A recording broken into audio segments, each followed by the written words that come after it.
বিমান থাকে ততক্ষণ পর্যন্ত আমার ভগবান তিনি করুণা করেন না। আজকে এই যে আমার ভগবান শ্রীকৃষ্ণ তিনি শ্রীধাম নদিয়ার মাঝে নাম ধরেছেন চৈতন্য মহাপ্রভু, শ্রী কৃষ্ণ চৈতন্য মহাপ্রভু। তিনি গোলকে ছিলেন, সেই গোলক বৃন্দাবনে। তার কি এই শ্রীধাম নবদ্বীপে আসার কোনো দরকার ছিল বাবা? ছিল না। তাহলে তিনি এলেন কেন? সেই গোলক বৃন্দাবনে থেকে তিনি তিনটি বস্তুকে আস্বাদন করতে পারেন নাই। তিনি মনে মনে ভাবছেন যে ব্রহ্মা পায় না ব্রহ্ম জ্ঞানে, যোগী পায় না যোগ সাধনে, আর মুনি পায় না মুনির ধ্যানে, ভক্ত পায় না ভক্তের ভক্তি বিনে। আমি সেই ভগবান শ্রীকৃষ্ণ ঐশ্বর্য ভগবত্তা নিয়ে বসে আছি। আমি তো জানি না মাধুর্য ভগবত্তা কি জিনিস।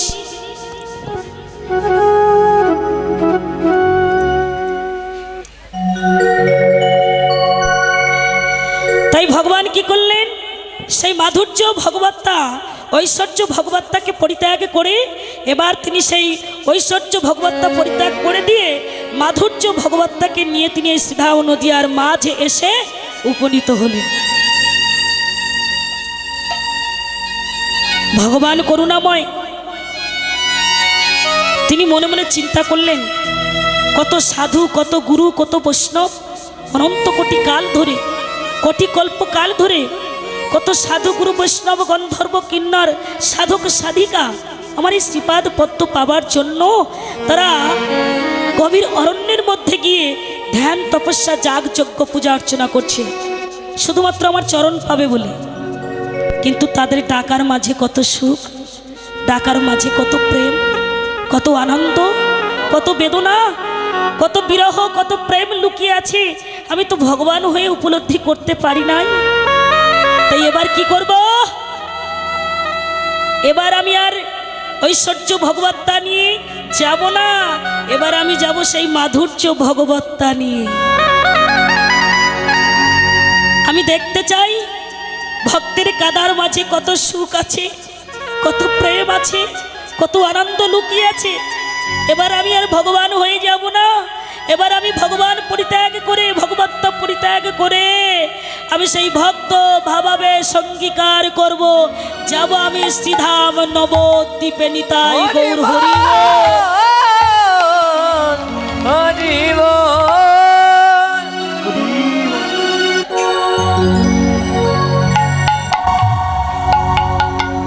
তাই ভগবান আমার কি করলেন মা? বৃন্দাবনের বুকের ওপর দাঁড়িয়ে তিনি ভাব্য ভাবনা করছেন। তারপর যুগ শেষ হয়ে গেল, কলিযুগ আগত হলো।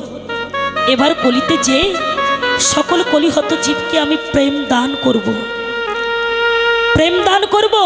ভগবান আমার চিন্তা করছেন প্রেম দান করব বলে এ কথাটা প্রতিজ্ঞা করে গোবিন্দ চমকে উঠলেন। হায় রে, আমি যে বললাম সকল কলিহত জীবকে আমি প্রেম দান করব, অনন্ত কোটি বিশ্ব ব্রহ্মাণ্ডে যত সম্পদ আছে সকল সম্পদের মালিক হলাম আমি, কিন্তু এই প্রেম ভক্তির মালিক তো আমি নই। ভগবান চিন্তা করলেন, তো প্রেম ভক্তির মালিক যখন আমি নই, এ প্রেমকে আমাকে লাভ করতে হবে, উপার্জন করতে হবে, আস্বাদন করতে হবে। ভগবান বললেন যত সম্পদ সকল সম্পদের মালিক হলাম আমি, কিন্তু এই প্রেম সম্পদের মালিক হলো আমার এই একমাত্র ভক্তগণ। নিতাই গৌর হরি বল। হরি হরি ভগবান তখন ভাবছেন তাহলে তো সেই ভক্তের কাছে আমাকে যেতে হবে, সে প্রেমটাকে আস্বাদন করতে গেলে আমাকে যেতে হবে। ভগবান বড় বিপদে পড়লেন, কার কাছে যাব, কোথায় যাব, কার কাছে গেলে এমন প্রেম এমন ভক্তি সম্পদ আমি লাভ করতে পারবো। ভগবান শ্রীকৃষ্ণ তখন কি করলেন? তার যত ভক্তি শাস্ত্র ছিল এক এক করে সকল ভক্তি শাস্ত্রকে তিনি ডাক দিলেন। ওহে ভক্তি শাস্ত্রগণ, ওমা, ভগবান যদি কাউকে কখনো নাম ধরে ডাকে বাবা, সে কি না এসে থাকতে পারে গো? না এসে থাকতে পারে মা? সকল ভক্তি শাস্ত্র একে একে গোবিন্দের সম্মুখে এসে উপনীত হলেন। দয়াময়, দয়াময়, আজকে তুমি আমাদেরকে কেন স্মরণ করেছো? বলল ভক্তি শাস্ত্রগণ, আচ্ছা তোমরা কি কেউ আমাকে বলে দিতে পারবে আমি কোথায় যাব? আমি কার কাছে যাব? কার কাছে গেলে এমন প্রেম, এমন ভক্তি, এমন সম্পদ আমি লাভ করতে পারবো? সকল ভক্তি শাস্ত্রগণ তখন বদন চেপে ধরে দাঁড়িয়ে গেলেন, চিন্তা করছেন, হায় রে, যার বদন থেকে আমাদের জন্ম হয়েছে, যার বদনের মুখনিসৃত বাণী আমরা, যিনি আমাদের জন্মদাতা, যিনি আমাদের জন্ম দিয়েছেন, আজকে তিনিই কিনা জিজ্ঞাসা করছেন কোথায় গেলে এমন প্রেম আর ভক্তি পাওয়া যায়।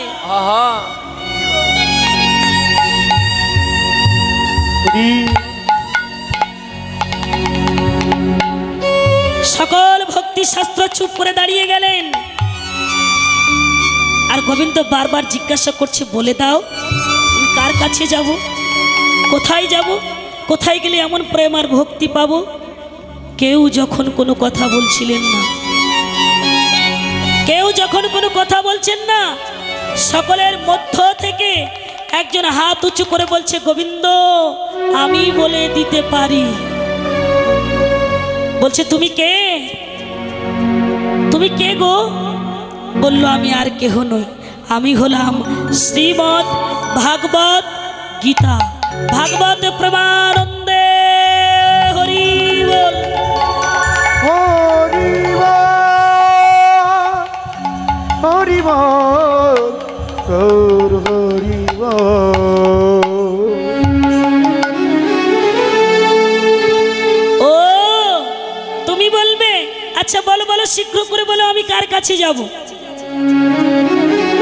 এক ভাগবত, ভাগবত শাস্ত্র, আর এক ভাগবত ভক্তি রস পাত্র। তুমি বলবে? বলো, বলে দাও আমি কার কাছে যাব। শ্রীমদ্ ভাগবত তখন বলতে লাগলেন, গোবিন্দ শুনেছি যদি কেউ কখনো কোনোদিন কোনো এক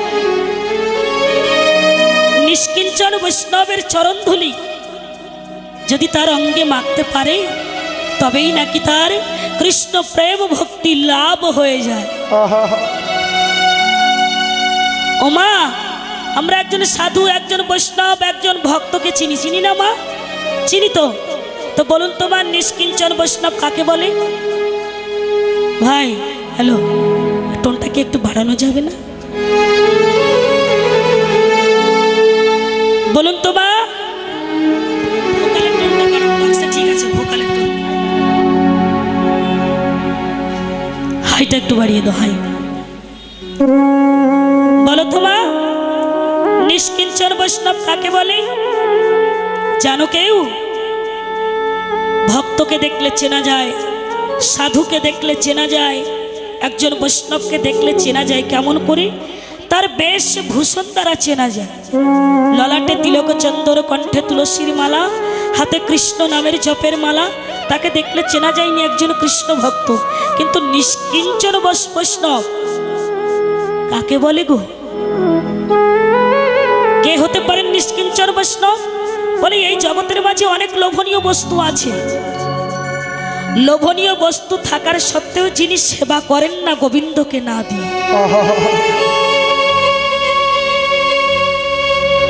বলছে যে আমার কৃষ্ণকে না খাওয়াই খায় না গো,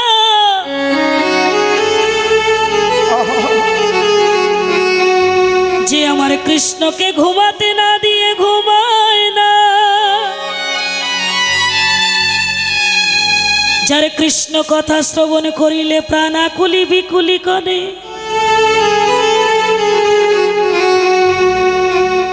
যে যদি কৃষ্ণ কথা বদনে নিয়ে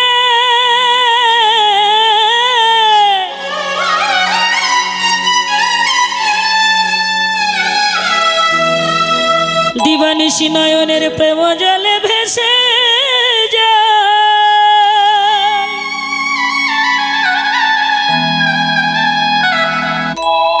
তিনি হলেন আমার নিষ্কিঞ্চন বৈষ্ণব।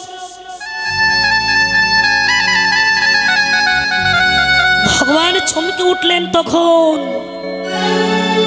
এ বৃন্দাবনের মাঝে সে কে এমন ভক্ত আছে, এমন নিষ্কিঞ্চন বৈষ্ণব? ভগবান তখন সমস্ত বৃন্দাবনে তন্ন তন্ন করে খুঁজতে লাগলেন, কোথায় গেলে পাবো সে হেন নিষ্কিঞ্চন বৈষ্ণব। খুঁজছেন, খুঁজতে খুঁজতে খুঁজে খুঁজে দেখলেন তিনি তো আর কেহ নন,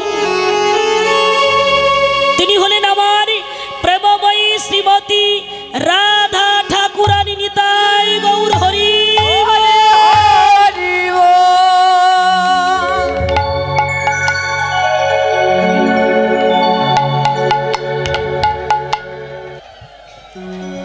শ্রী গোবিন্দ তখন ছুটতে ছুটতে গিয়ে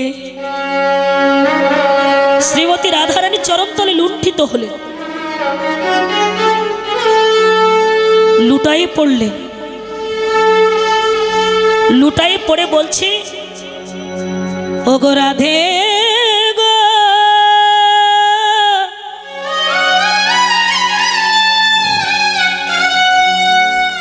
ওগো আমার কৃষ্ণ প্রেমে বিনা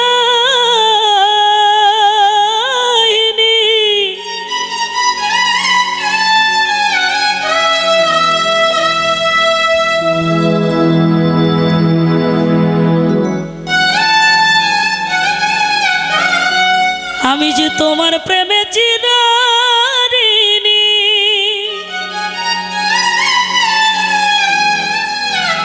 এ প্রেমে নারিলাম সুধিতে, মনে করি আর বার সুধিতে তোমার ওই প্রেমের ধার।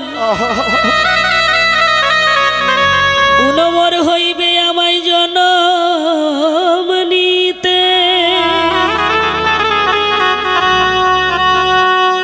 আজকে ভগবান যিনি বিশ্ব জগতের পিতা, আজকে তিনি রাধারানীর চরণতলে লুণ্ঠিত, হাত জোড় করে বলছে, দাও তোমার এই প্রেম আমাকে একবার ভিক্ষা দাও।